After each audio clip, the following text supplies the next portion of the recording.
Buenos días, les habla la profesora Michelle Reyes y hoy día vamos a hablar sobre el impacto del COVID sobre el derecho penal internacional y la justicia internacional.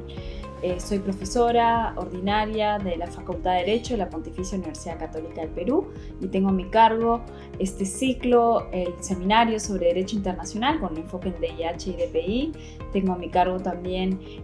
junto con otros profesores, el curso de Derecho Internacional de los Derechos Humanos en el programa de segunda especialidad y tengo a mi cargo también el curso de Derecho Internacional Público. Resulta difícil pensar exclusivamente en el impacto del COVID sobre una disciplina cuando estamos ante una pandemia que lo ha tocado todo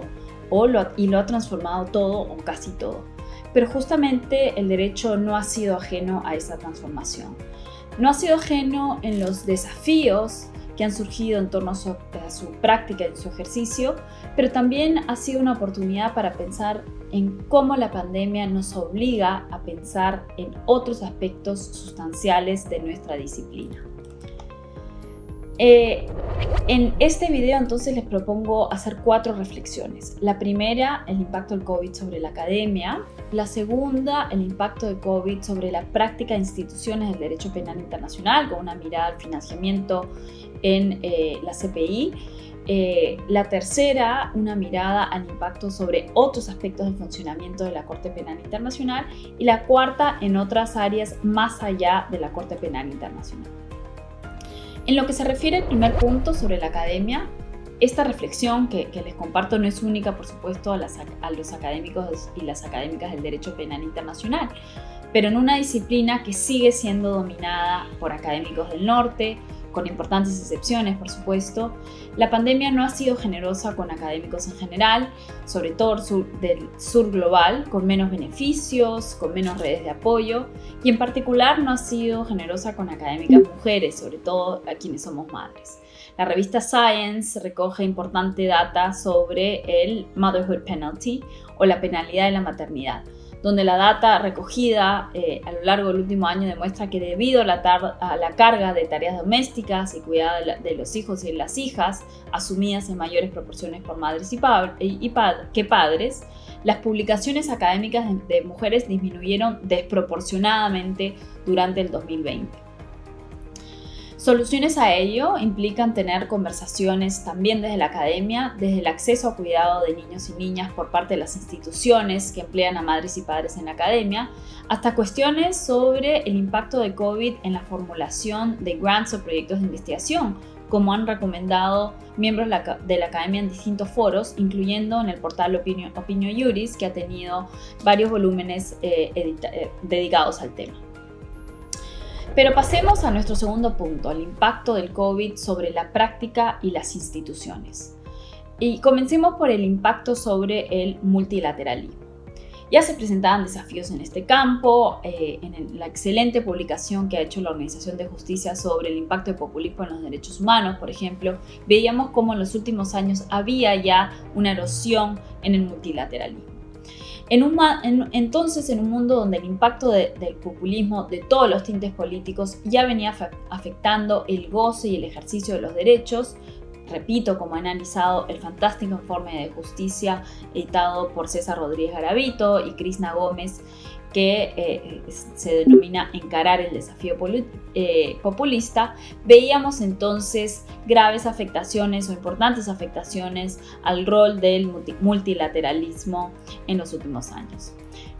Por supuesto, el rol de potencias como Estados Unidos bajo Trump, como la Rusia de Putin o la China de Xi Jinping, tampoco apostó por el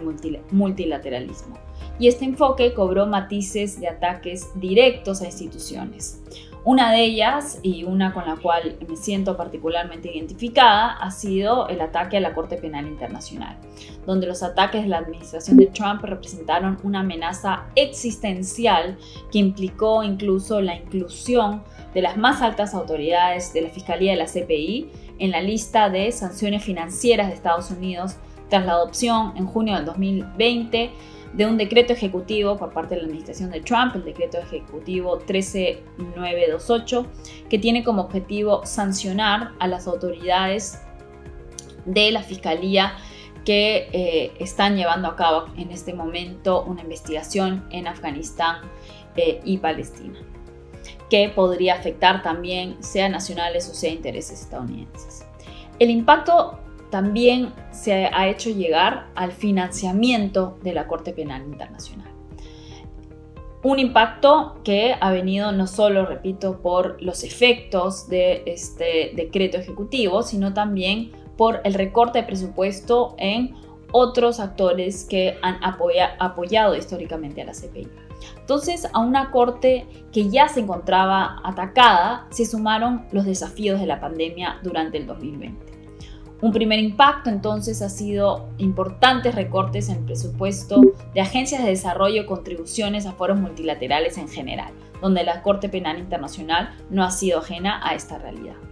Si bien el presupuesto aprobado por la Asamblea de Estados Partes de la Corte Penal Internacional para el año 2021 representó tan solo un 0.7% menos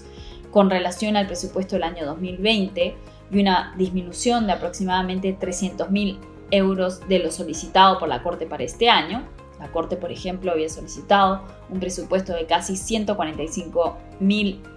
millones de euros y se aprobó un presupuesto de 144.673 millones de euros. Lo cierto es que hace años se viene exigiendo por diversos actores y por la propia Corte un presupuesto más robusto para la Corte Penal Internacional.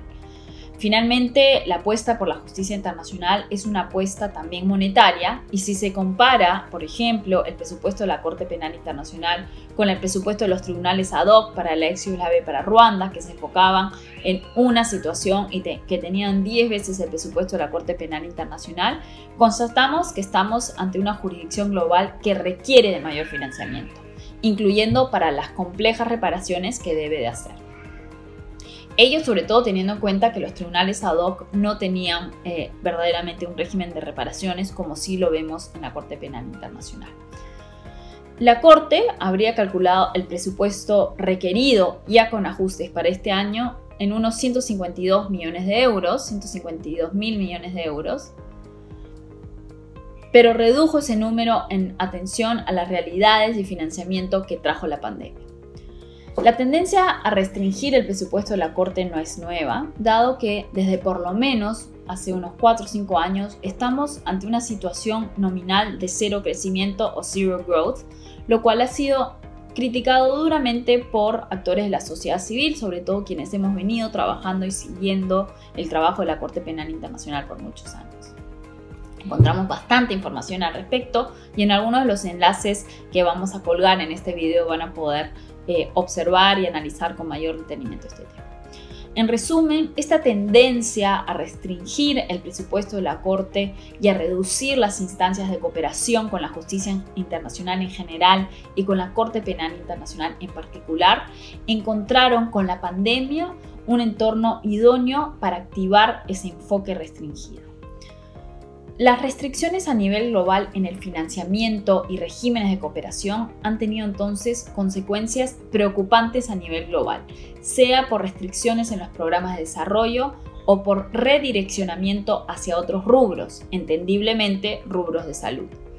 Así, el recorte a programas de financiamiento y la fatiga de agencias donantes o donor fatigue han tenido un impacto desde la hambruna en Yemen, como podrán revisar en alguno de estos enlaces que vamos a compartir, hasta reorientar programas de financiamientos de las agencias de desarrollo hacia otros programas y otros rubros.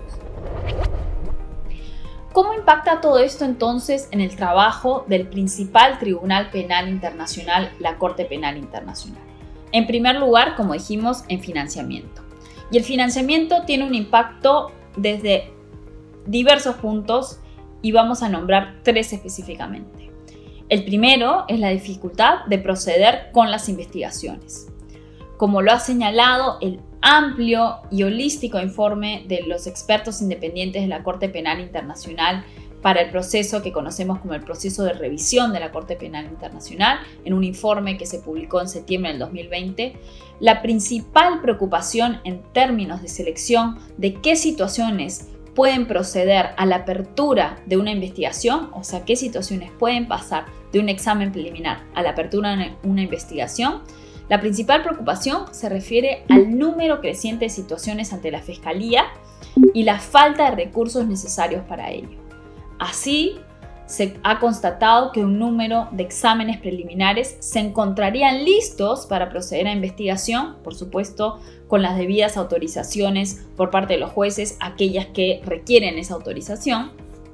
pero donde, según lo encontrado por este comité de expertos, la falta de recursos impide o dificulta avanzar con las mismas, por lo que se deberán aplicar criterios de priorización ante la imposibilidad de abrir varias investigaciones de modo simultáneo. Y esta es una de las principales recomendaciones de los comités de expertos en el marco del proceso de revisión. Además de la dificultad de proceder de exámenes preliminares a investigaciones, tenemos también la dificultad de abrir casos en concreto. Como saben, en la Corte Penal Internacional únicamente tenemos casos en la etapa de investigaciones, más no en la etapa de exámenes preliminares. Y aquí estamos ante el siguiente panorama identificado también por el comité de expertos. Señalan, indican en su informe que con un presupuesto limitado, como ha señalado este comité, un mayor número de investigaciones se traduce en la posibilidad, o mejor dicho, en la imposibilidad de tener amplio número de casos en las mismas. O sea, a mayor número de investigaciones, menos números de casos por investigación con el presupuesto con el que se tiene. Por lo que los expertos concluyeron que frente a ese escenario, un menor número de investigaciones permitiría a la Oficina de la Fiscalía tener un impacto más positivo en las investigaciones activas y tener que ser selectivos y priorizar aún más qué casos se abrirían en esas investigaciones que procederían a su apertura, o sea, en esas situaciones que pasan de examen preliminar a investigación. Tendría que tenerse entonces un enfoque amplio hacia las miradas de priorización y selectividad en torno al presupuesto con el que se maneja. Finalmente, un tercer desafío absolutamente fundamental en el impacto del financiamiento de la Corte. Repito, un financiamiento que ya se presentaba como un desafío en los últimos años y que ha encontrado un contexto aún más preocupante frente a la pandemia. Pero el impacto del financiamiento no puede pasar por alto la ejecución de las reparaciones en el marco de la Corte Penal Internacional. Y en el marco de la CPI, el esquema de reparaciones no solo se enfoca en reparaciones a las víctimas identificadas propiamente dicha, incluso a víctimas no identificadas y a comunidades, sino también tenemos un impacto en el sentido que el sistema del Estatuto de Roma reconoce también y tiene un mandato asistencialista frente a comunidades afectadas en términos más amplios. Entonces, al tener un problema y al tener desafíos en el financiamiento, tenemos desafíos en la ejecución de las reparaciones, sobre todo teniendo en cuenta la calidad de insolvencia de la mayoría de los condenados a la fecha. Frente a situaciones de insolvencia, lo que se activa son reparaciones sobre la base de los fondos disponibles que hay en un fondo fiduciario en beneficio de las víctimas, que se ha establecido justamente sobre la base de contribuciones voluntarias, tanto de Estados partes como de otros actores, para poder llevar a cabo estas reparaciones. Y si bien entre el 2019 y el 2020, como lo ha reportado en su informe anual el Fondo Fiduciario de Beneficio de las Víctimas, se contaron con importantes contribuciones, aproximadamente unos 2.600.000 euros provenientes de contribuciones de Estados partes, el fondo a lo largo del 2020 volvió a reiterar un llamado a los Estados partes a que incrementen sus contribuciones voluntarias, reconociendo expresamente en su informe a la Asamblea de Estados partes en el año 2020 que los Estados actualmente se enfrentan a importantes restricciones y limitaciones financieras debido al COVID-19. Pueden revisar, por ejemplo, el informe presentado a la Asamblea de Estados partes en el año 2020 por parte del Fondo Fiduciario en Beneficio de las Víctimas. Otros aspectos entonces del funcionamiento de la Corte que han sido afectados por la pandemia. En primer lugar, y otros aspectos más allá del financiamiento. Pensemos en primer lugar en las investigaciones sobre el terreno y la propia posibilidad y capacidad de poder llevar a cabo estas investigaciones y de poder viajar y trasladarse hacia el terreno en países países donde hay una investigación abierta o donde hay un examen preliminar. El COVID-19 ha tenido un impacto indiscutible sobre el funcionamiento de la Corte, incluyendo el aspecto crucial de la investigación sobre el terreno in situ. Las restricciones de viaje y la posibilidad de recabar documentación, evidencia tanto documentaria como testimonial y reunirse con víctimas y comunidades afectadas, así como testigos y otros interlocutores, ha traído un impacto significativo a la posibilidad de desarrollar el trabajo en el marco de las investigaciones, exámenes preliminares y casos en concreto. Este desafío también fue identificado por el Comité de Expertos en torno a la revisión de la Corte Penal Internacional en su informe de septiembre del 2020, quien determinó que frente a este contexto, las técnicas de investigación remota y la flexibilidad y adaptación de los equipos de trabajo cobraron una particular importancia y abren espacios para evaluar futuros métodos de trabajo en torno a la colección y análisis de evidencia, entrevistas remotas y, en términos generales, eficiencia de las investigaciones. En este sentido, a pesar de los desafíos, también se presentan oportunidades de cómo repensar métodos de trabajo para poder realizar este trabajo desde la distancia. No obstante ello, los esfuerzos de adaptación, la invalorable necesidad de realizar trabajo sobre el terreno sigue siempre presente y ha puesto sobre la lupa desafíos que ya se presentaban en materia de acceso a comunidades afectadas sobre el terreno, como lo ha demostrado un importante informe de Open Society elaborado por Mariana Pena sobre la importancia de la interacción con comunidades afectadas. El propio informe del Comité de Expertos reconoce asimismo que esto pudo haber sido paliado, que la crisis y los desafíos presentados por la pandemia sobre el trabajo sobre el terreno pudo haber sido paliado habiendo tenido ya antes de la pandemia una mayor presencia de un equipo sobre el terreno en países bajo investigación, quien frente a las restricciones de viaje podrían haber asumido tareas en torno a, repito, recolección de evidencia, manejo de evidencia testimonial y documentaria, entre otros. La propia oficina de la Fiscalía de la Corte Penal Internacional también reconoció desafíos presentados por la pandemia y en su informe sobre exámenes preliminares del año 2020 reconoció, por ejemplo, desafíos frente a restricciones de viaje con respecto al examen preliminar en Guinea, avances en las fases del examen, por ejemplo, respecto al examen preliminar en Filipinas, entre otros desafíos. El COVID ha tenido también un impacto ya no solo sobre el terreno, sino en la sede misma de la Corte, ya tiene un impacto sobre el normal desempeño de audiencias que ha traído, por supuesto, un impacto también no solo sobre las víctimas, sino también sobre los acusados.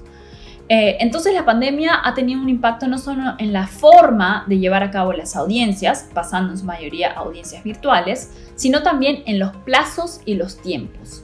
De este modo, la pandemia trajo impacto, por ejemplo, en la duración de fases previas al inicio de etapas orales de los procesos, por ejemplo, en el juicio oral, en el caso de Yecatom y en Gaizona, como lo ha destacado el informe Expertos Independientes.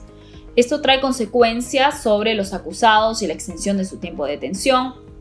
En el caso de Yecatom y en Gaizona, los acusados se vieron enfrentados a una detención de 14 meses, una detención preliminar de 14 meses, luego de la audiencia de confirmación de cargos. El COVID también ha tenido, y la virtualidad también han tenido un impacto sobre uno de los procesos más importantes frente a la Corte Penal Internacional, que es de la elección de representantes. Y si bien la elección de 6 nuevos jueces y la elección de un nuevo fiscal que se llevó a cabo en el marco del 2020 y del nuevo fiscal en el marco del 2021 pudieron llevarse a cabo a pesar de la virtualidad, sin duda presentaron menos oportunidades para poder tener reuniones presenciales con los candidatos, con las candidatas, para